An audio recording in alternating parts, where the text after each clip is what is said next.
All right, so we're diving into that wild final Raw on USA Network, the one right before the big jump to Netflix. Seriously, what a way to say goodbye to an era, huh?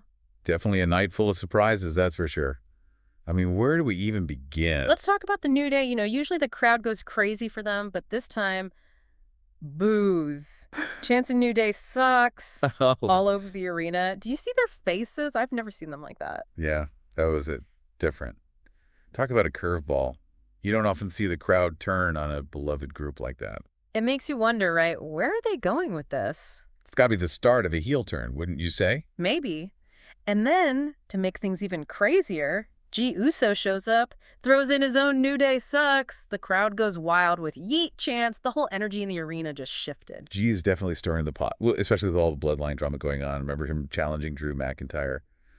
And then Solo Sikoa with those not-so-subtle threats. Oh yeah, that whole family situation is a powder keg right now.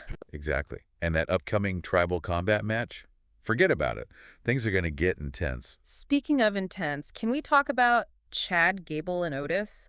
I mean, Gable was like a man possessed, laser focused on that injured knee. He had a strategy going in that much was clear. He wasn't just trying to win, he wanted to prove a point. And he did, with that submission victory. I think that's a good point to maybe explain to our listeners. You know, some people might not be familiar with all the wrestling terms. A submission victory is when a wrestler makes their opponent tap out from pain. It's basically saying, I can't take it anymore. And it's often seen as a more definitive win than just a pin. So Gable really wanted to make a statement, and he definitely did. For sure. And now that he's got the Creed brothers backing him up, things are getting interesting. It feels like we're witnessing a new power dynamic forming right in front of us. Absolutely. Things are changing fast in this world. And that's not even mentioning the women's division, which is a whole other story. Right. Things are heating up over there, too. We'll get to that next, but first. Rhea Ripley and Liv Morgan, their rivalry is just getting more and more intense. Oh, yeah, those video packages they showed. Wow. Talk about throwing shade. It's almost like a psychological battle as much as it is a physical one. Ripley's got that frustration, right? Like she feels she's been cheated out of the championship. And Morgan, she's all confidence, ready to prove that her win wasn't a fluke. It's a clash of personalities for sure. Yeah. Makes you think, who's really got the upper hand mentally? Hard to say, but while we're on the topic of the women's division, we can't forget about the Intercontinental Championship tournament. I mean, this is huge, right? Yeah. Really showcasing the talent in the women's roster. Absolutely. It's a game changer. And those matches have been phenomenal. So much skill on display. Like Dakota Kai, she really impressed me in that match against Zoe Stark. She was incredible, so strategic, and just wouldn't give up. You don't have to be the biggest to be the best, right? She proved that. Totally. Her ring awareness is off the charts. And that go to kick, man, lights out. She's making a statement, that's for sure. But now I got to ask you about the Judgment Day and their little clubhouse get-together. Oh, yeah. The arrogance was practically dripping off them, wasn't it? Baylor, McDonough, Dominic, they were loving every minute of it. They were all about themselves, plotting world domination. I don't know. Something about their dynamic seems a little off. Like, each of them has their own goals. Yeah. And I'm not sure those goals align with, being a team player. Like a ticking time bomb waiting to go off. Maybe. And speaking of going off, that six-man tag match was insane. The War Raiders, Damian Priest, the Judgment Day, pure chaos. Priest was amazing, though. His power, his athleticism. He was definitely a standout performer. The way he countered the Judgment Day's moves. He was ready for them. He must have studied their every move. He was so prepared. And that South of Heaven on Dominic, ouch. That was the end of that. Secured the win for his team and in style. But beyond all the action, there were these little moments, like when they interviewed Chad Gable backstage, he was talking about Otis, and there was this sadness in his voice. You noticed that too. I thought maybe it was just me.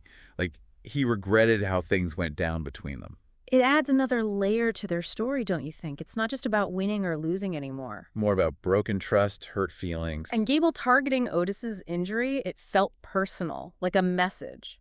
Interesting take. It makes you wonder what's next for them. Will they just keep fighting? Or could they actually, patch things up? I guess we'll have to wait and see. But, this whole episode felt like a turning point.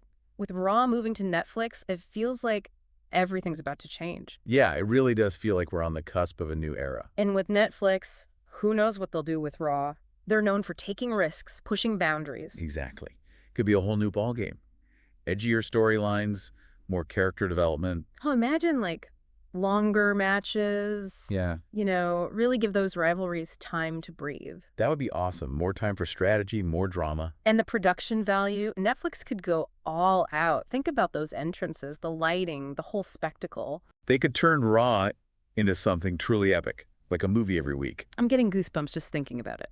But even with all the excitement about the future, we can't forget how this final USA episode left us hanging. Right. It's like they purposely set up all these cliffhangers to get us hyped for what's coming next on Netflix. Like, what's going to happen with the bloodline now? The power dynamics are all messed up. And the New Day, will they go full heel, or can they somehow win back the fans? So many questions. And then there's Chad Gable. He's got the Creed brothers on his side. What are they planning? It's like they planted all these seeds, and now we have to wait and see what grows. That's what I love about wrestling. It keeps you guessing. Always keeps you on the edge of your seat. This move to Netflix, it just adds another layer of intrigue. It really feels like we're about to enter a whole new world. A new era for Raw, and I, for one, can't wait.